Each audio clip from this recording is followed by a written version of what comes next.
The Hartley Show is a comic book review program and does not own any of the copyrighted material featured in this episode. All copyrighted material featured will be used as fair use for the purposes of criticism, comment, news reporting, and/or research. Taki.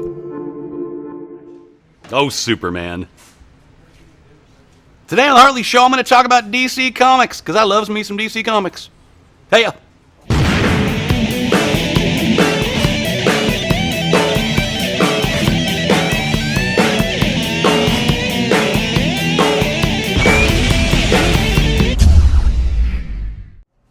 So, after we get all the issues covered, we'll do a quick 10 and 30, and then some little-known facts to round it off. Awesome. Yeah, really awesome. Spending my Sunday. You know, I have like almost every single DC comic they ever produced, huh? That's fantastic. Okay, so let's set the first shot over there. Including the one where Superman and Barda film a porno. What was that? I like pornography. We all love pornography, but can we just try and stay focused, please? Yeah, as if Superman would do a porno anyways. Yeah. Shut up. Well, he does. It totally happens. Well, what about filming? The reason why we're here filming? The bad guy's name is Sleaze, right? And they end up in this hotel room on some, like, roach-infested, like, no-sheets mattress and stuff, and I don't know how it gets to the point, but Superman like, ends up going, like, right to her stuff. And then, it's getting all hot and heavy and stuff, and somehow, I don't know exactly how this happens, but he ends up, like, crawling into her and stuff, right? And so he's in there and stuff, and like, he shoves his through her, and then he's, like, pushing it back, he's her through her hand out of the and into the stuff, and it's going hot and heavy and stuff, and then I don't know what happens. Pre shows up, some sort of pre shows up, and there's like this that goes on from there. There's like a and poop, and it's like some sort of big old fruit smoothie thing going on there, and then where are you going? What's wrong? And so that just gets everywhere, and there you go, right? Huh?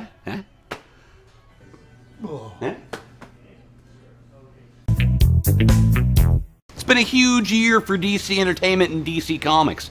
Obviously, the success of Man of Steel cemented DC as a force in the world of cinema past the Nolan Dark Knight movies, which obviously was the goal. And now, obviously, there's this big thing coming up with Superman versus Batman.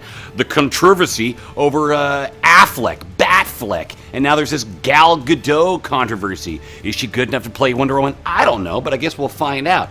And then, of course, you've got Arrow. Success of year 2, much better than year 1 in most people's opinion, my opinion included. They've set up the launch of this, what looks like it's going to be a great show, Flash. They've got Constantine in the works. They've got Hourman in the works. Like, what the hell is up with that, Hourman? And the thing I find weirdest about all that stuff is it looks like all these shows aren't even going to be necessarily on the same network. How weird is that? But it does look like finally DC is in place to maybe compete with Marvel. In fact, I would suggest that their television stuff right now is in stronger footing than their movie stuff is. That maybe they're competing a little bit better on the television level than they are in the cinematic level with Marvel at the moment. Now, DC used to be the force to be reckoned with when it came to cartoons, but right now they're getting their asses kicked by Marvel.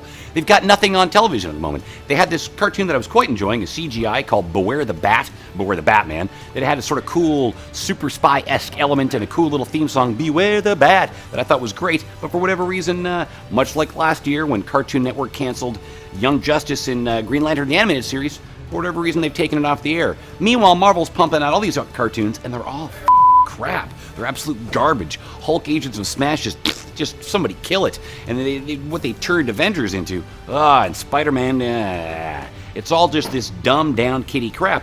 But it's doing well for them in the ratings, and they're pumping it out, unlike DC, which is just flagging at the moment, other than, of course, their direct-to-DVD movies, which have been fantastic.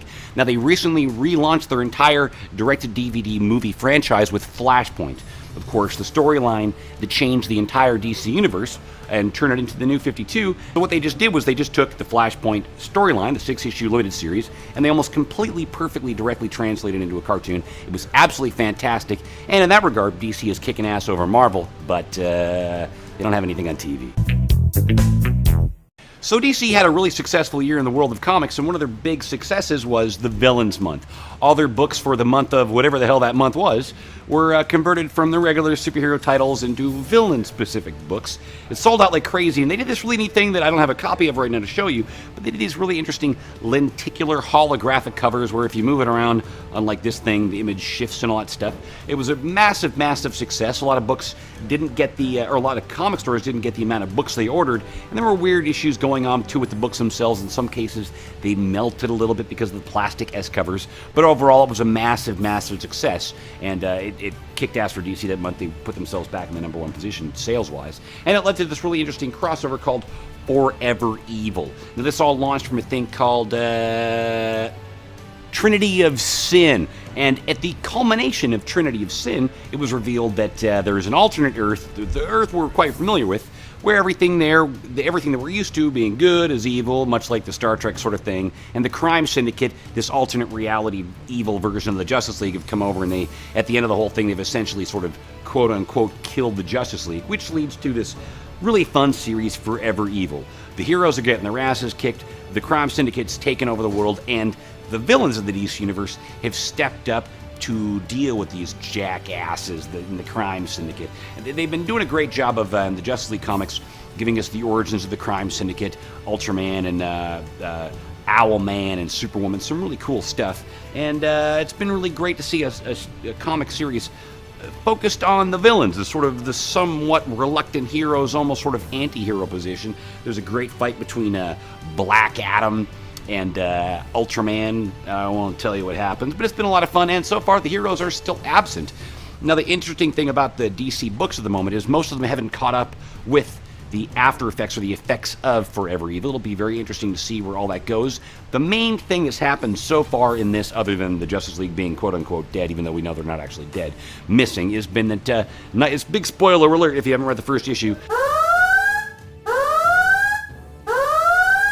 Nightwing's secret identity is revealed to the whole world. They put him up in front of the cameras and they broadcast it to the whole damn world. Everybody knows that Dick Grayson, Richard Grayson, is Nightwing. Little known fact, DC Comics wasn't originally known of as DC Comics. It was originally known of as National Periodicals. The third book they produced was Detective Comics, where they got the DC from. And one of the main concepts behind the New 52 and how they get to call themselves the New 52 constantly is that DC constantly cancels books that don't fit into, they don't sell well, and then they'll replace the books with other books. One of the big replacements this year was, well, I shouldn't call it big replacement because it's about to get canceled, was the Green Team. It was not terribly marketed well, and it seems to be DC's classic problem. It was a neat idea of a bunch of billionaires that want to go and do world and sort of be adventurers, but sales haven't warranted this book going on. It'll be canceled with issue number 8, along with, I believe, eventually we're going to probably lose also the book that it was launched with, The Movement, which is sort of the opposite side of the Green Team, a bunch of street kids that are trying to, make their community better. It's been a really solid book overall, but no momentum. Now, at the same time, they also launched Larfleeze, a really neat book about the Orange Lantern. This book doesn't seem to be doing terribly well, but it's quite enjoyable. It's written by Keith Giffen, the ever-loving Keith Giffen, and drawn by Scott Collins, one of my favorite artists. I find this book immensely fun. I think it's well worth your time.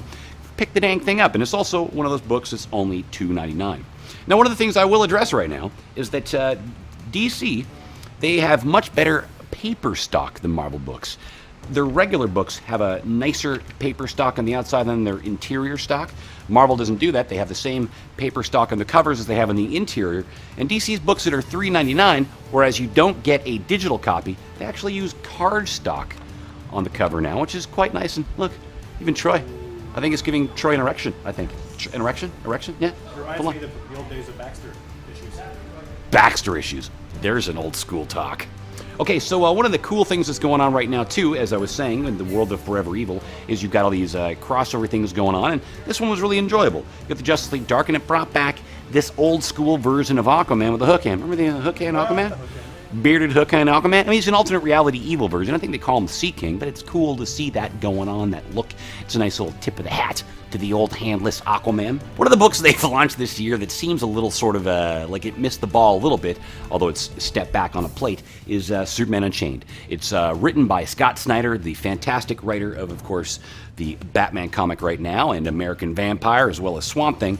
And the guy's a fantastic writer, and he's launched this book, Superman Unchained, with, I don't know why they're calling it Superman Unchained, I don't get that at all, with Jim Lee as the artist. This has all the right ingredients to be the #1 selling book of everything, but it's not. I sort of misstepped the last couple issues. It sort of lost a little bit of momentum. I'm suspecting that Jim Lee is once again slowing down the art chores. This issue, the latest issue, number 5, it got the momentum going back again, and really got into some neat points with the whole Wraith concept. Now, one thing that DC has been completely nailing from the get-go has been Batman, once again by Scott Snyder and drawn by Greg Capullo. They've been doing this fantastic thing called Zero Year, which is completely reinventing the origins of Batman. And by completely, I mean completely. They're giving us whole new takes on Gotham in the early days, whole new takes on Batman's outfit, a whole new take on the Red Hood, for that matter. Now it turns out the Red Hood was Red Hood Gang, and they're doing a really good job of it, just completely revitalizing the entire Batman concept. It's been a lot of fun and well worth your dollars.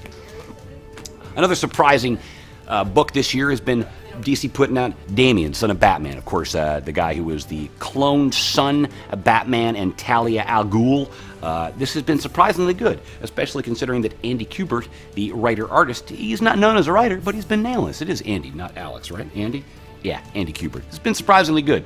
The third issue is left a lot of people a little cold because it gets kind of weird, but I like weird stuff, and I liked all the weird elements that most people hated about this book. This year saw the end of the Grant Morrison Superman run. This seemed to throw a lot of people off. And in this third and final volume of his run, he finally gets to exactly his sort of whole point, giving us a new take on Superman that incorporates tons of the old elements.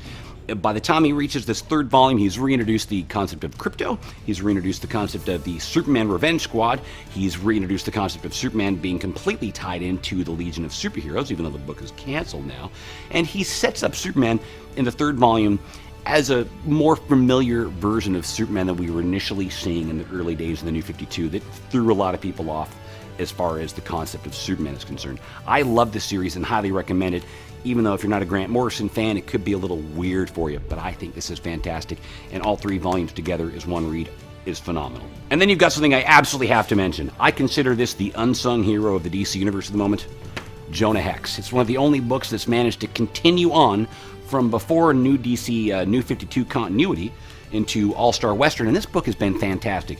Right from pre-52 to the New 52, it's been fantastic, fantastic stuff.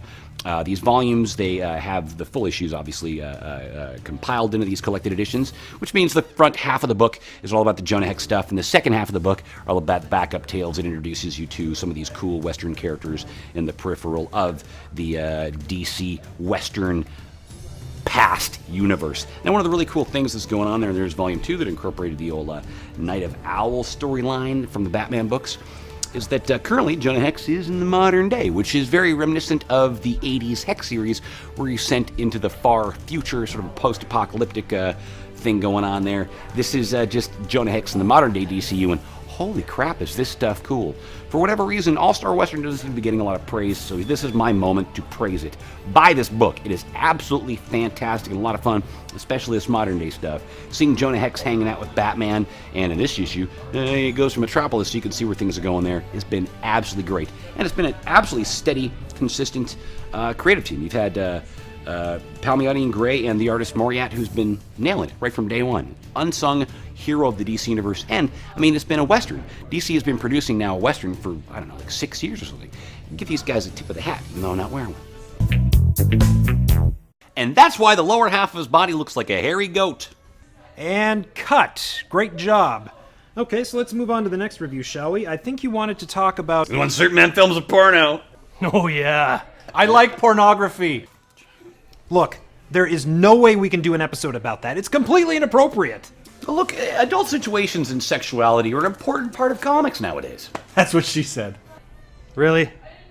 Well, we could film a whole episode on it. It could be like, I'll talk about Garth Ennis's The Boys. I could talk about old heavy metal magazines. I could interview a local erotic cartoonist, Michael Hawk. Did you just say Mike Cock? Mike Hawk. That's what she said. All right.